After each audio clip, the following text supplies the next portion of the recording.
Ustaz. Bismillahirrahmanirrahim. Qala al-Imam al-Barbahari rahimahullahu ta'ala, wal khilafatu fi Quraisy ila an yanzila Isa bin Maryam alaihi salatu wassalam.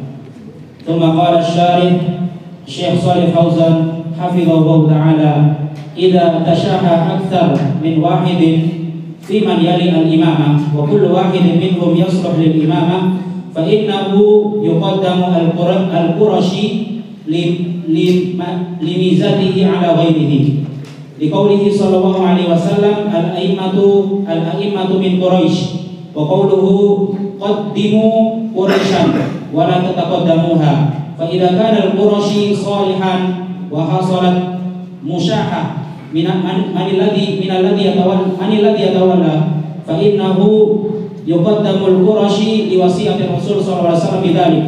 ولأن الصحابة لما توفي رسول الله صلى الله عليه وسلم وقال الأنصار منا أمير ومنكم أمير قال لهم أبو بكر رضي الله عنه إن العرب لا تدين بهذا الأمر إلا لهذا الحي من قريش فبايعوا أبا بكر الصديق رضي الله عنه ومن بعده عمر ومن بعده عثمان ومن بعده علي ومن بعده معاوية ومن بعده بنو أمية wa ba'dahum Banul Abbas kulluhum min Quraisy. Baik.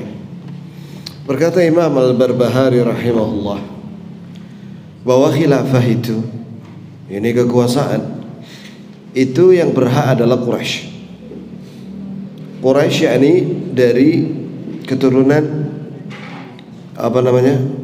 Bani Ismail, ini bangsa Arab dari Quraisy sampai turunnya Nabi Isa putra Maryam alaihissalam. Apabila ada calon lebih dari satu, kata Syekh Shalih Fauzan di sini dalam penjelasannya, untuk siapa yang berhak menjadi penguasa, apakah itu khalifah, apakah itu raja, apakah itu presiden, ya, jika semuanya pantas untuk menjadi penguasa, maka jika ada Quraisy di situ dari suku Quraisy, maka didahulukan Quraisy. Ya, karena memiliki kelebihan yang disebut oleh Nabi sallallahu alaihi wasallam al-a'immatu min Quraisy, bahwa pemimpin itu yakni yang berhak adalah dari Quraisy. Dan juga Nabi sallallahu alaihi wasallam bersabda, qaddimu Quraisyan, hendaklah kalian mendahulukan orang Quraisy, jangan kalian mendahulukan orang lain daripada Quraisy. Yani jika ada Quraisy dari suku Quraisy itu ada, jangan didahulukan sama yang lainnya. Apalagi jika orang Quraisy itu saleh, ya, kemudian terjadi perselisihan siapa yang berhak untuk menjadi penguasa, maka dahulukanlah Quraisy karena pesan wasiat dari Rasulullah SAW untuk itu. Dan inilah yang dilakukan oleh para sahabat setelah wafatnya Rasulullah SAW. Maka orang Ansar waktu berkumpul itu, ya, berkumpul bersama Muhajirin, orang Ansar berkata, dari kami ada amir, dari kalian juga ada amir, ya, ini yang berhak untuk menjadi penguasa. Itu kata orang Ansar. Maka Abu Bakar Siddiq radhiyallahu anhu berkata kepada orang Ansar, innal Arab la tadinu bi hadzal amr illa li hadzal hayy min Quraisy. Sesungguhnya bangsa Arab, ya, tidak mengamalkan atau tidak meyakini hal semacam itu kecuali kekuasaan itu haknya suku Quraisy. Di sini jamaah sekalian menunjukkan bahwa Abu Bakar As-Siddiq radhiyallahu anhu a'lamun nasi ba'da Rasulullah sallallahu alaihi wasallam. Orang yang paling alim dengan agama ini setelah Nabi Muhammad sallallahu alaihi wasallam adalah Abu Bakar As-Siddiq radhiyallahu anhu. Hatta Ansar waktu itu, yakni tersembunyi ilmu tentang ini. Mereka tidak mengerti saat itu, kecuali setelah dijelaskan oleh Abu Bakar As-Siddiq radhiyallahu anhu bahwasanya yang berhak menjadi penguasa jika masih ada orang Quraisy, maka dia yang lebih berhak. Allahu Akbar. Kemudian setelah Abu Bakar Siddiq menjadi khalifah, ya, sepeninggal Nabi SAW, dan itu ijma' semuanya, termasuk al-asharah al-mubasysyirin bil jannah, 10 sahabat yang dijamin masuk surga, termasuk juga para sahabat yang ikut perang Badar, dan juga muhajirin wal ansar, semuanya sepakat. Akhirnya Abu Bakar dibaiat. Waktu itu yang pertama kali membaiat adalah Umar bin Khattab radhiyallahu anhu, kemudian diikuti oleh sahabat yang lain. Setelah sepeninggal Abu Bakar Siddiq, karena waktu itu Abu Bakar Siddiq radhiyallahu anhu berwasiat, ya, itu yang disebut dengan istikhlaf. Istikhlaf itu adalah seorang penguasa menunjuk kepada seseorang yang terbaik, ya, untuk menjadi penggantinya kalau dia meninggal atau dia mengundurkan diri.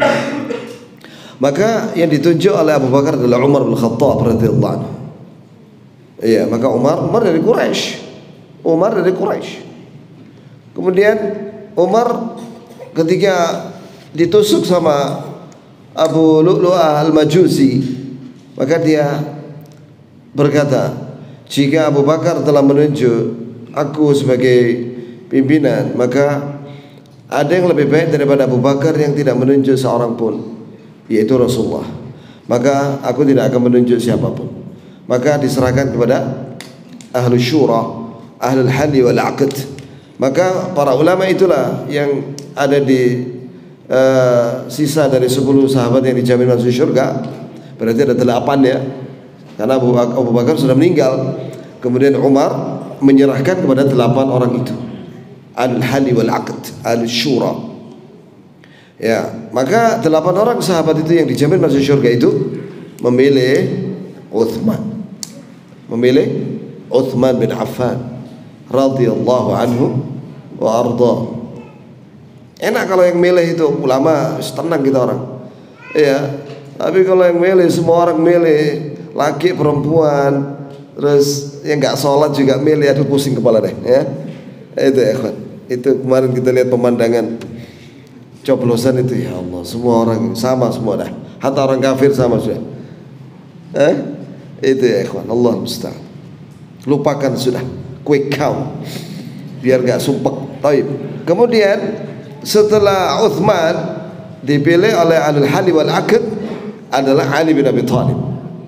Ali bin Abi Thalib radhiyallahu anhu.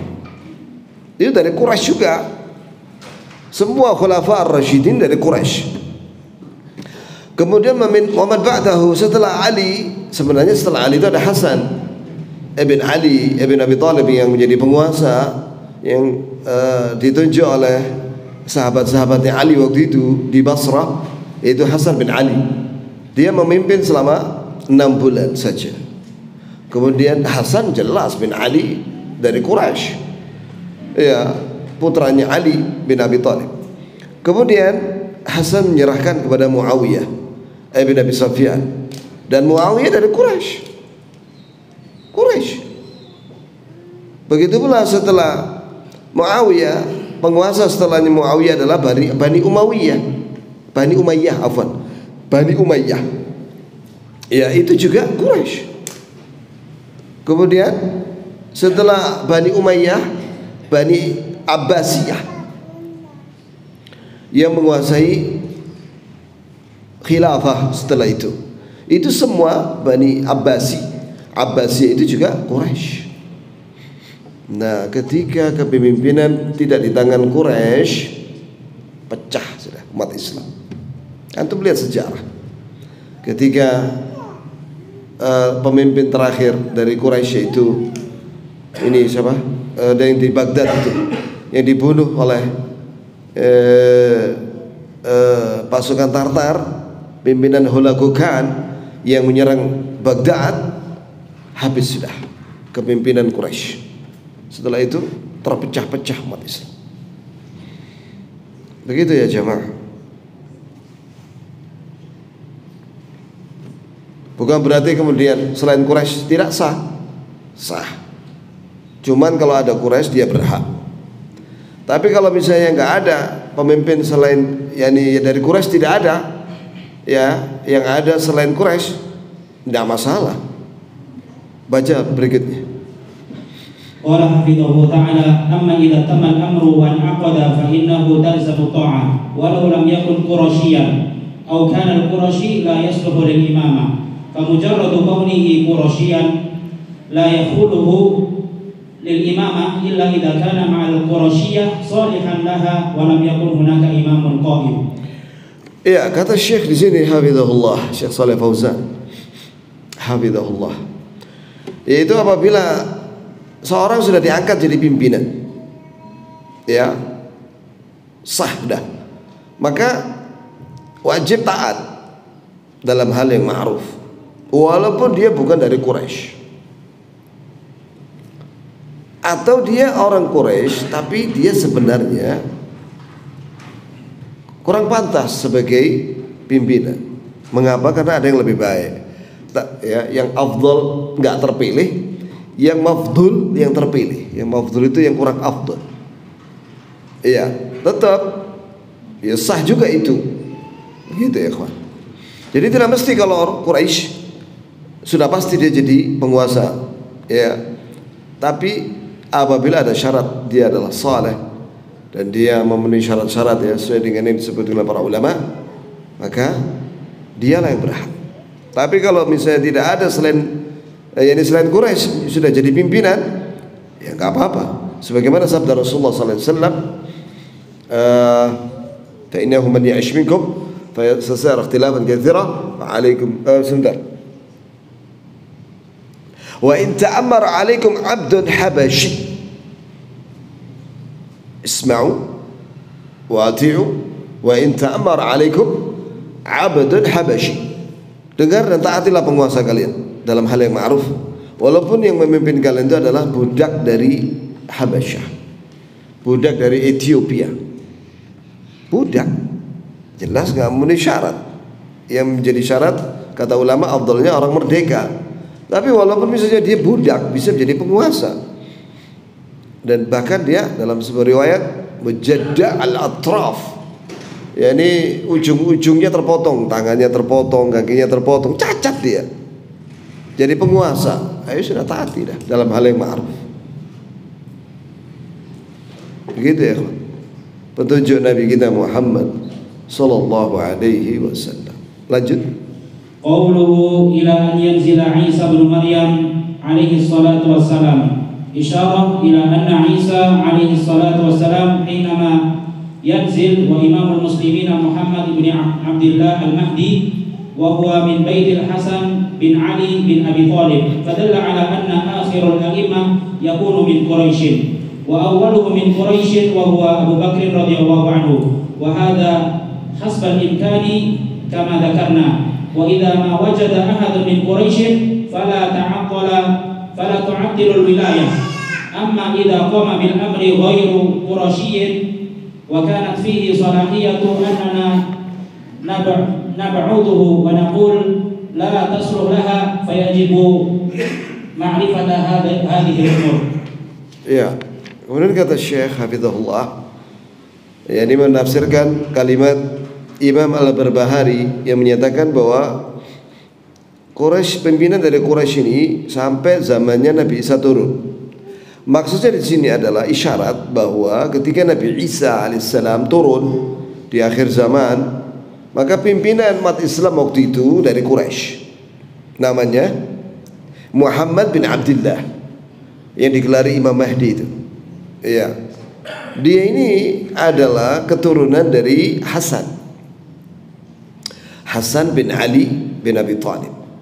Ini bukan dari Husain bin Ali bin Abi Thalib radhiyallahu anhuma, tapi dari Al-Hasan ibn Ali ibn Abi Thalib. Ya, jadi dari keturunan Hasan ini ya kawan, ada sampai kiamat. Masya Allah. Ya, itu yang akan menjadi pimpinan umat Islam saat itu. Dan saat itu betul-betul tersebar keadilan di seluruh penjuru dunia. Sebagaimana sebelumnya tersebar kezaliman di seluruh penjuru dunia. Sampai waktu itu di zamannya Imam Mahdi dan Nabi Isa sedang turun. Ketika sudah turun, itu Allah berkahi bumi waktu itu. Buah delima, anda tahu delima ya kan? Yang di Taif itu segini ya, merah warnanya. Itu nanti ketika zamannya Imam Mahdi, buah delima itu satu biji itu saking besarnya bisa dinikmati orang satu apa itu ya, satu hayy atau apa itu, satu lingkungan, satu biji itu kayak apa gedenya itu buah delima. Yang biasa kalau orang kita bikin jus itu, jus delima itu seperti itu, atau dimakan langsung gitu ya. Jadi diberkahi waktu itu karena semua orang bertakwa waktu itu. Dan Nabi Isa ketika turun tidak menerima jizyah. Maksudnya kalau orang kafir datang kepada dia, kamu harus masuk Islam. Sudah jelas kebenaran. Kalau dia nggak mau terima masuk Islam, mati dia. Karena menghirup napasnya, kena napasnya Nabi Isa, ada mati orang. Jadi orang kafir kalau mau mereka ingin selamat dalam waktu di dunia ini, maksudnya selamat dalam arti tidak mati gitu ya, ketika Nabi Isa turun, maka dia harus menjauh sejauh-jauhnya. Nabi Isa nggak terima jizyah. Ya, itu. Kamu Muslim atau mati. Gitu ya, kawan. Kemudian, ya, jadi pimpinan terakhir itu sampai turunnya Nabi Isa itu dari Quraisy. Dari Quraisy. Oh iya, sebagaimana tadi dijelaskan bahwasanya pertama pimpinan Quraisy pertama kali setelah Rasulullah SAW adalah Abu Bakar Siddiq. Ya kan? Nah, kemudian dilanjutkan seterusnya. Nah, apabila tidak ada Quraisy yang pantas menjadi pimpinan, maka tetap kita harus memilih seorang yang paling pantas, yang paling terbaik dari sisi ilmunya, kesolehannya. Ilmu ada dua, ada ilmu agama dan dunia juga. Ya, kalau misalnya dia kekurangan dalam ilmu dunianya, maka dia merekrut menteri-menteri, pembantu-pembantunya yang ahli di bidangnya masing-masing dan memilih yang terbaik di antara mereka dan yang paling amanah. Begitulah dalam Islam ya ikhwan. Jadi walaupun dari selain Quraisy tetap sah.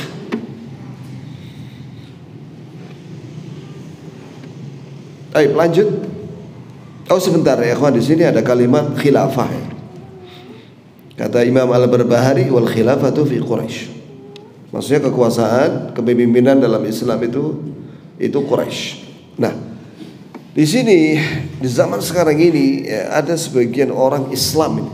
Kalau orang kafir jelas nggak senang dengan kalimat khilafah atau khalifah. Tapi ini orang Islam nggak senang dengan kalimat khilafah. Ini ada dua macam. Yang pertama, dia ini orang bahlul, tidak ngerti ya, terpengaruh dengan ikut-ikutan orang barat atau non muslim. Maka orang jahil diajari ya, diberitahu, bawakan aja itu surat Al-Baqarah, wa idh qala rabbuka lil malaikati inni ja'ilun fil ardi khalifah. Itu ayat itu, ada kata khalifah di Quran. Itu mendustakan ayat ini. Yang kedua, orang ngaku Islam tapi sesat, liberal, pemikirannya udah menyimpang. Jadi nggak suka sama kalimat khalifah, itu nggak suka. Padahal itu sama aja ya. Khalifah itu dalam Islam seperti itu, namanya seperti itu. Kalau atau pimpinan itu boleh dinamakan malik, raja.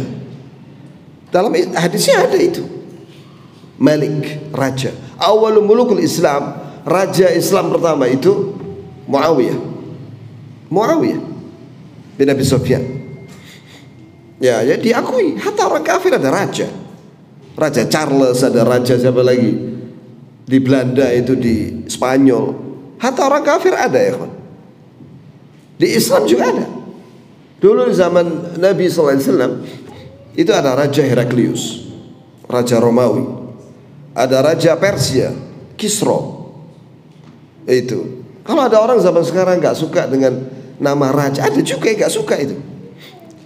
Khalifah nggak suka, raja juga nggak suka. Ono alasannya.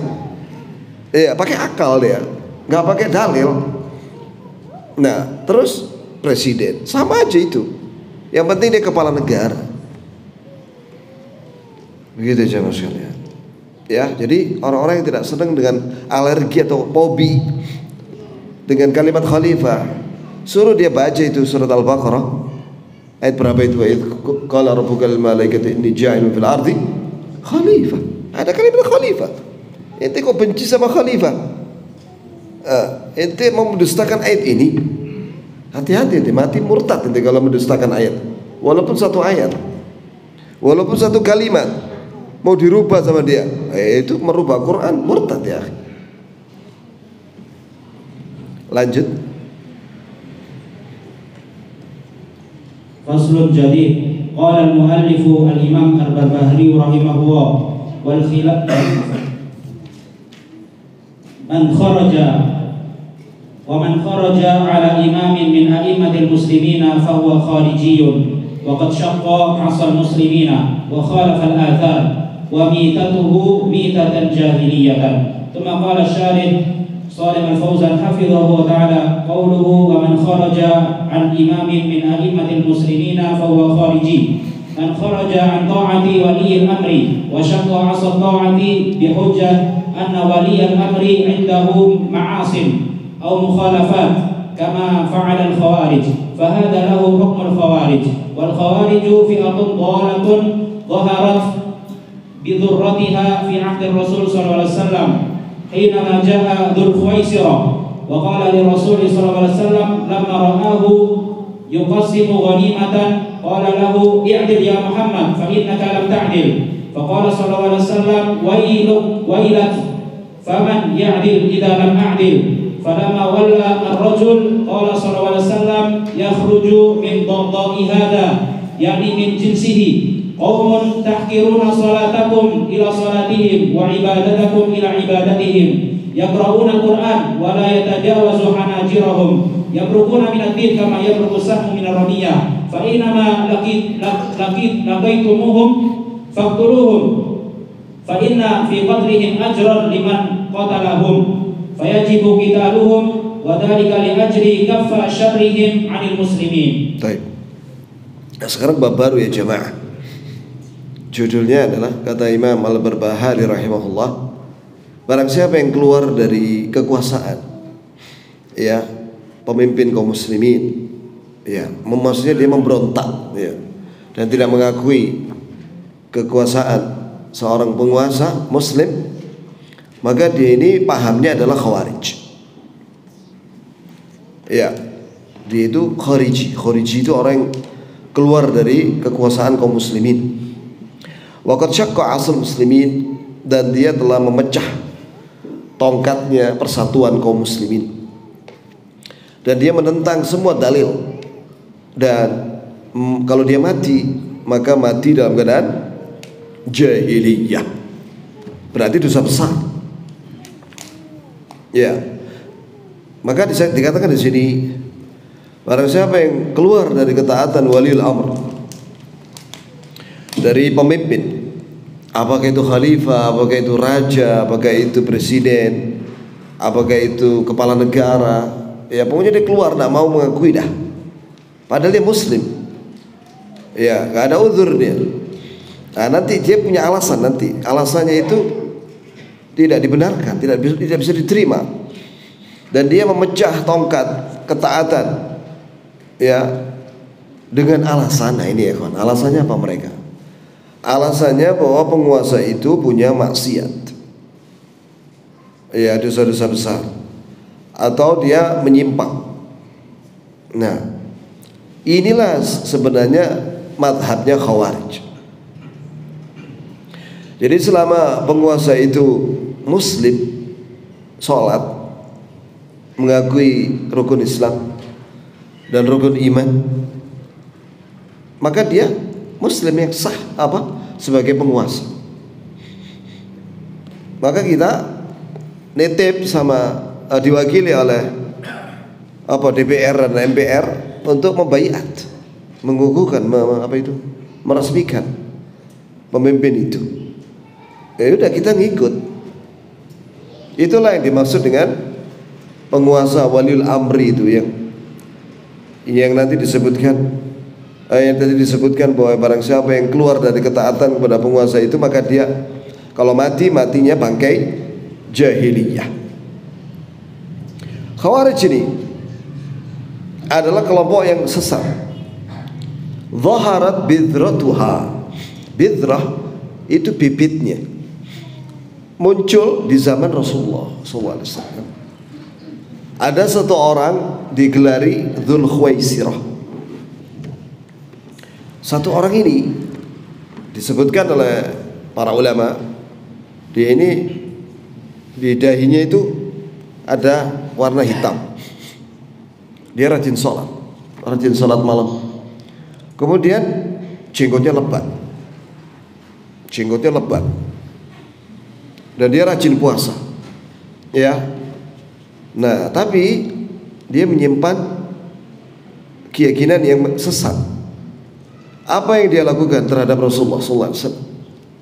Ketika Rasulullah SAW membagi harta rampasan perang atas petunjuk dari Allah dan izin dari Allah, apa kata orang ini, Dzul Khuwaisirah, di hadapan Rasulullah SAW? Katanya, "I'dil ya Muhammad, innaka lam ta'dil."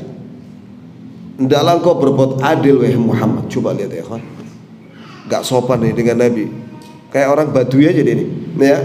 Dia langsung manggil Nabi namanya Muhammad, tidak manggil ya Rasulullah. Bahkan dengan kalimat i'dil, ya, adillah engkau wahai Muhammad, kau tidak adil. Subhanallah. Kemudian maka Rasulullah menjawab, wailak, celaka kamu ini. Faman ya'dil idza lam a'dil. Siapa yang adil jika aku tidak adil lagi? Maka orang itu pergi. Sebenarnya ini masih ada lagi lafaz hadisnya. Waktu itu Umar marah sama orang ini. Ya Rasulullah, biarkan aku penggal lehernya. Itu kata Umar, ya. Jangan. Ya. Maka Rasulullah setelah itu mengatakan ini, yakhruju min dhidhi hadza. Yakhruju min dhidhi hadza, akan keluar dari jenisnya orang seperti ini. Qaumun, satu kaum, tahqiruna salatakum ila salatihim. Dalam sebuah riwayat ala salatihim. Ini kalian wahai para sahabatku merasa remeh salat yang kalian lakukan, ya, jika dibandingkan dengan salatnya mereka. Jadi mereka rajin salat, tapi sesat. Ya, manhajnya menyimpang.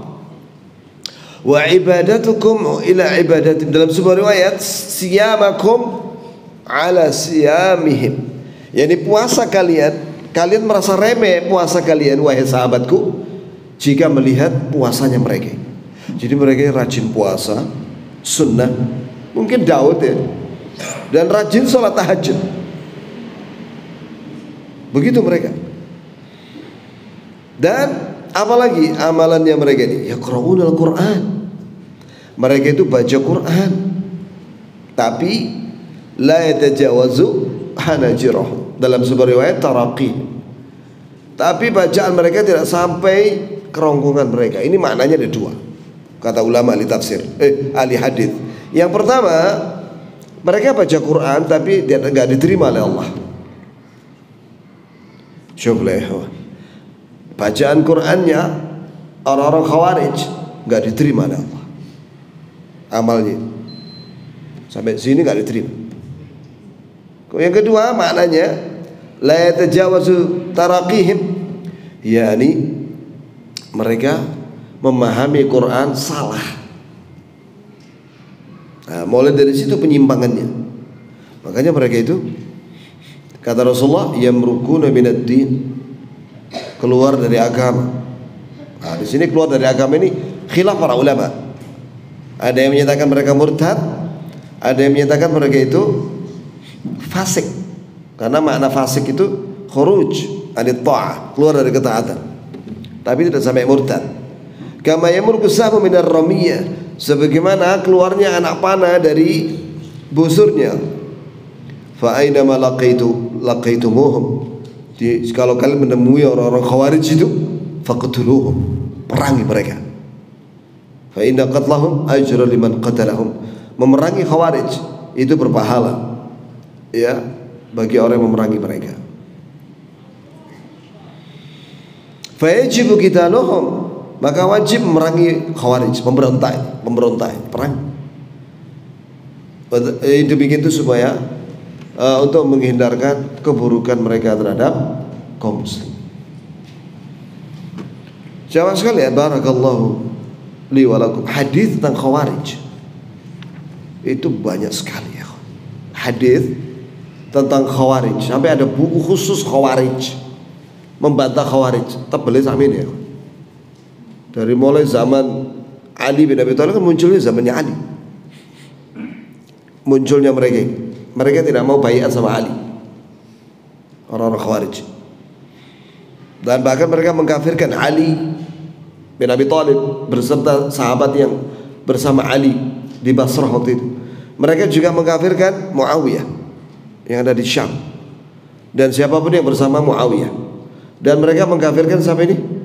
Ashabut Tahkim, Abu Musa al-Asy'ari dan Amr bin As. Semuanya dikafirkan sama mereka yang bersama Ali dan Muawiyah.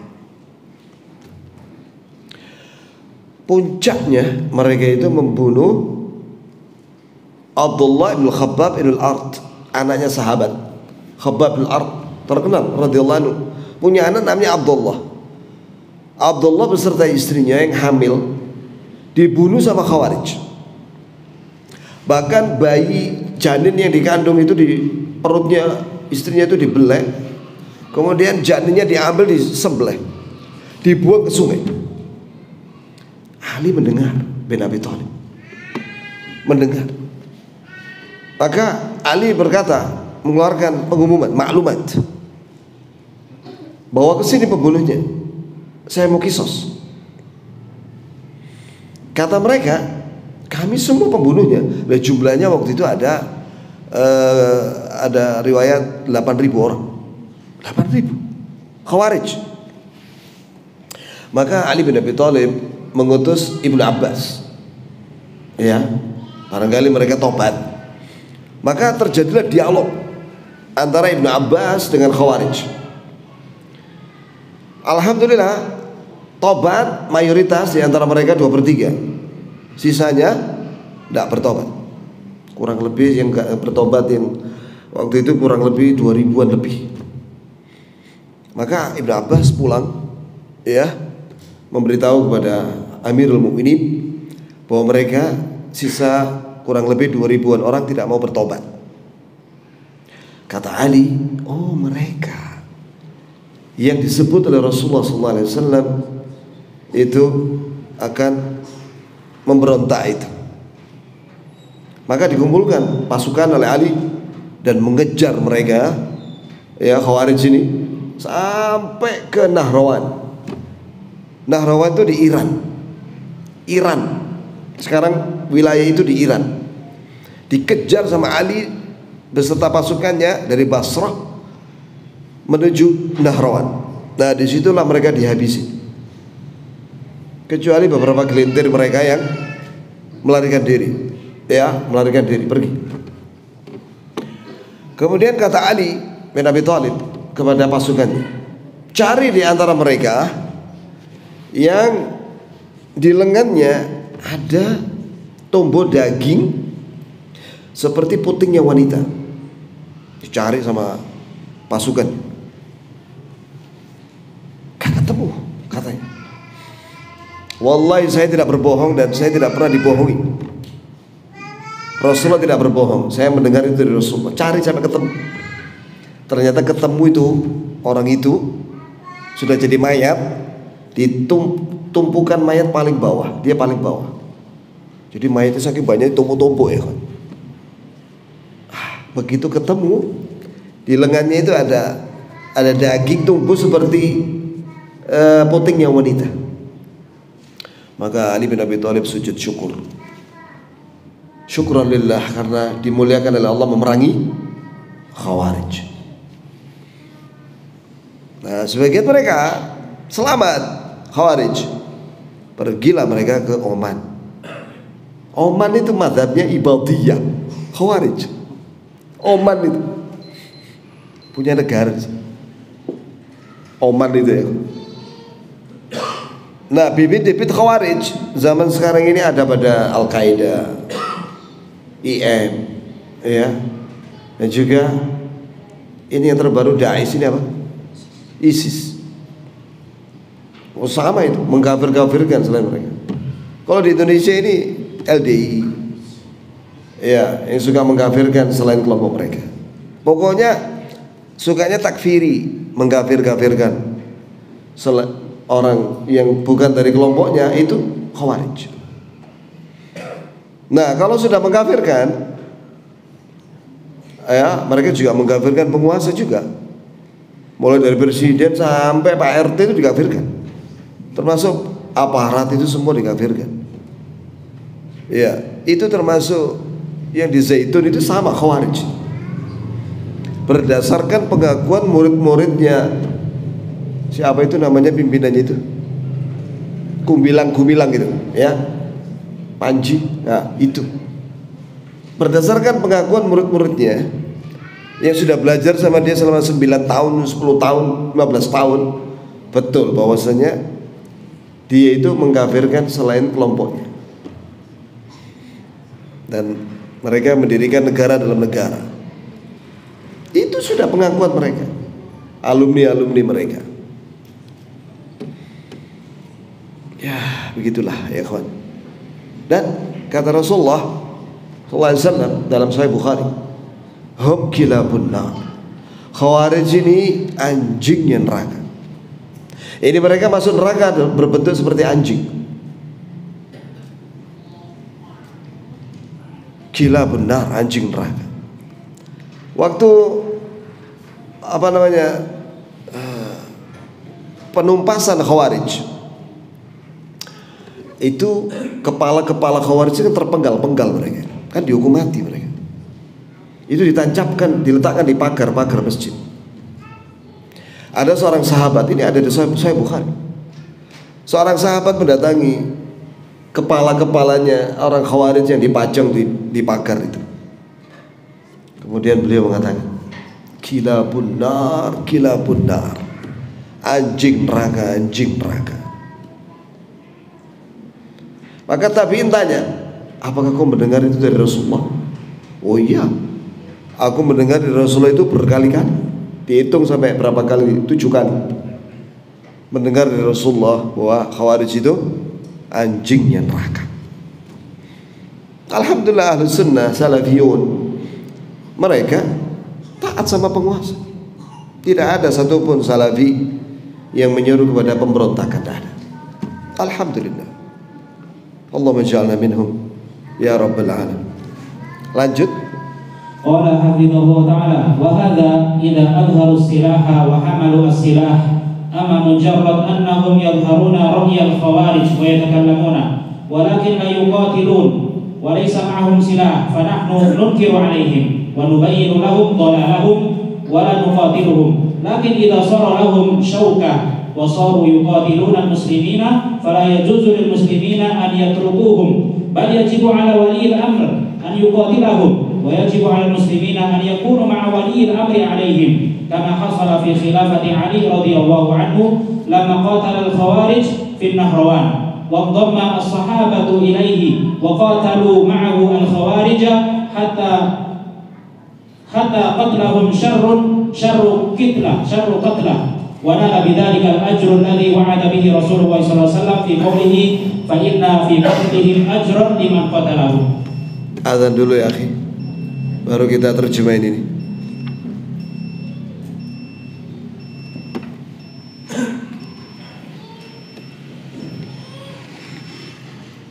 Allahu Akbar, Allahu Akbar.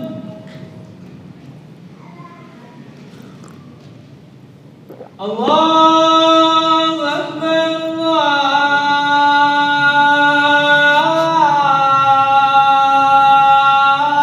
Allahu Akbar.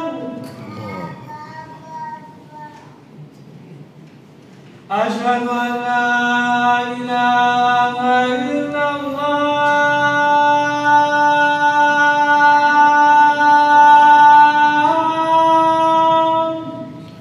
Asyhadu an la ilaha Asyhadu an la ilaha illallah.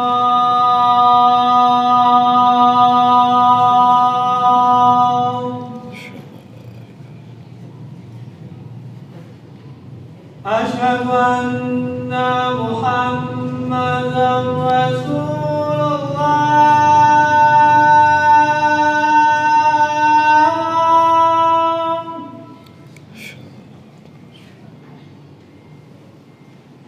Asyhadu anna Muhammadan Rasulullah.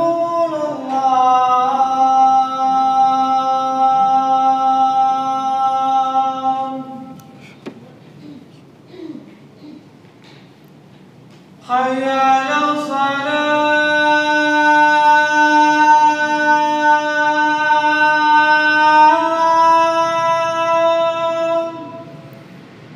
La haula wala quwwata illa billah.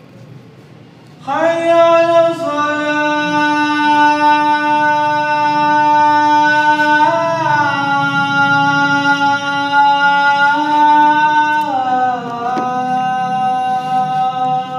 La haula wala Hayya 'alas falah.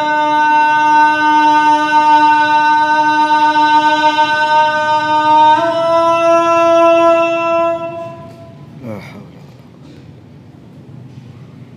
Hayya 'alas falah.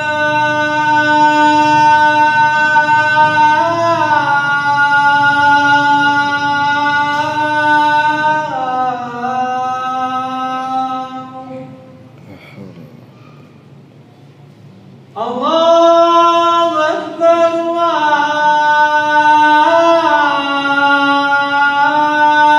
Akbar. Allah.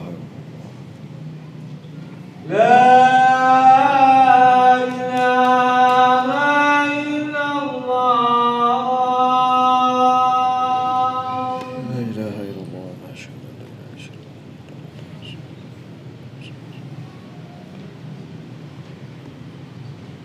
Baik.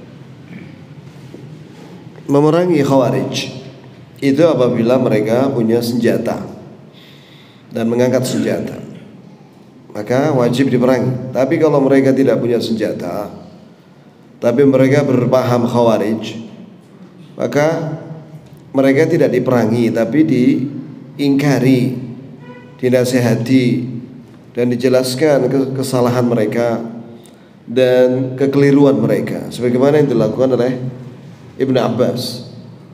Wallahi bagus sekali ya kawan, nasihat Ibnu Abbas kepada Khawarij. Barangkali insyaallah pertemuan yang akan datang, ya, hari Kamis, kalau masih ada kesempatan, kita akan bawakan nasihat Ibnu Abbas kepada Khawarij. Wallah bagus sekali ya, sehingga banyak di antara mereka yang sadar dan tobat, bertobat kepada Allah, kembali kepada sunnah. Jadi kalau mereka tidak punya senjata dan tidak punya kekuatan, maka dinasihati, didebat, sebagaimana yang dilakukan oleh Syekh Al-Albani, mendebat kaum takfiri selama 3 malam, 3 malam, pada Isya sampai menjelang subuh. Masya Allah. Semuanya tobat di antara mereka, semuanya tobat kecuali satu yang tidak mau tobat, yaitu pimpinan takfiri atau Khawarij. Kemudian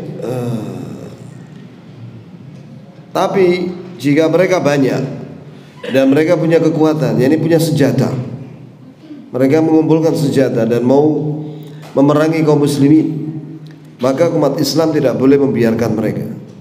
Wajib penguasa Muslim untuk memerangi mereka, dan wajib kaum muslimin bersama penguasa, waliul amri, penguasa muslimin untuk memerangi mereka, sebagaimana yang dilakukan oleh Ali bin Abi Thalib yang memerangi Khawarij di Nahrawan.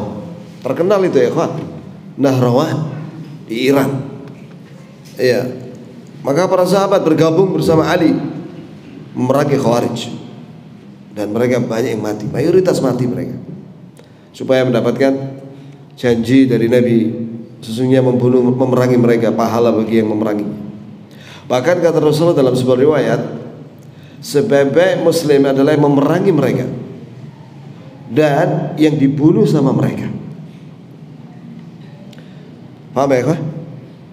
Itu salah satu amalan saleh adalah memerangi Khawarij. Dan muslim yang dibunuh sama mereka, dibunuh sama Khawarij, itu diberi kabar gembira oleh Rasulullah. Sebaik-baik mayat yang dibunuh adalah yang dibunuh sama Khawarij. Demikian ya kawan, insyaallah kita akan sampaikan, insyaallah ingatkan saya tentang nasihat Ibnu Abbas terhadap Khawarij. Itu penting sekali untuk dibacakan, karena ada dialog di situ antara Ibnu Abbas dengan Khawarij, sehingga mayoritas mereka kembali kepada ahli sunnah. Insyaallah. Ingatkan saya, insyaallah. Kalau nggak ada pertanyaan saya tutup. Iya. Ada kalimat tadi jami'u tawafi. Iya. Apakah bisa dimaknai adam tadabbur tilawah? Ya itu tadi. Adam tadabbur salah satu maknanya, ini tidak memahami Al-Quran dengan benar. Ini keliru pemahamannya. Kalau hanya sekedar membaca. Hah? Mujarrad tilawah. Iya, sekedar baca, tapi dia orang Arab ya. Dia mungkin paham tapi salah paham. Buktinya apa? Ketika mereka mau diperangi sama Ali, mereka menancapkan pedang itu di mushaf. Diangkat begini mushaf di hadapan Ali. Subhanallah. Jadi mereka salah paham terhadap Al-Quran. Mereka menggunakan ayat-ayat yang seharusnya ditujukan kepada orang kafir, ditujukan kepada orang Islam, ditujukan kepada Ali, seolah Ali itu kafir. Kan ajib yang seperti ini. Salah paham deh terhadap Al-Quran. Itu salah satu makna la yajawizu taraqi.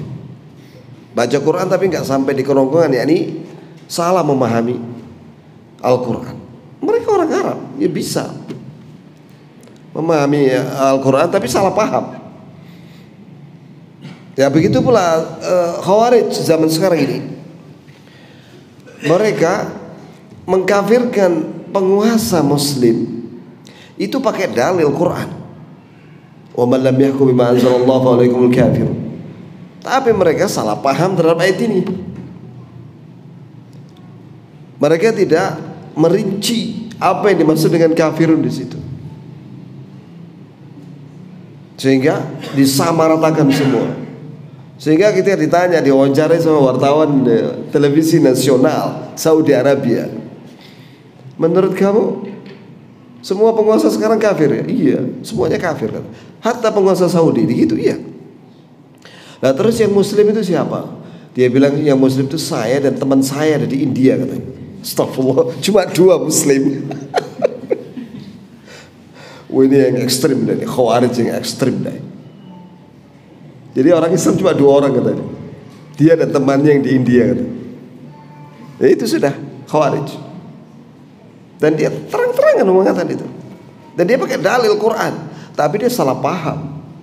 Padahal ayat itu berkaitan, kata Ibnu Abbas, dengan orang yang kufur duna kufrin, yaitu seorang misalnya siapa saja ya, bukan hanya penguasa. Orang Islam kalau dia kadang-kadang dia tidak kadang dia fasik, tidak mengamalkan Islam, karena dia malas. Apakah langsung kafir dia? Ya enggak lah. Pencuri itu jelas melanggar syariat. Menurut Khawarij dia kafir. Makanya orang pencuri menurut Khawarij dipotong tangannya itu bukan di sini, sampai sini. Berlebihan mereka Khawarij. Sampai sini. sampai lengan di dekat bahu sini. Iya. Ya siapa saja yang katanya pokoknya tidak menggunakan hukum Islam, apakah itu dalam masalah akidah atau masalah ibadah atau masalah yang lainnya, langsung dikafirkan. Nah, ini pemahaman yang salah terhadap ayat. Itu ya, kawan. Oh banyak, dalilnya banyak mereka, tapi semuanya udah dibantah oleh para ulama ahli sunnah. Itu tadi yang saya bilang yang tebelnya segini itu. Buku itu dipuji oleh para ulama ahli sunnah. Mudah-mudahan pertemuan berikutnya akan saya bawakan itu buku itu. Ya, termasuk nasihat Ibnu Abbas terhadap Khawarij. Barakallahu fina fikum. Subhanakallahumma bihamdik, asyhadu an la ilaha illa anta, astaghfiruka wa atubu ilaik.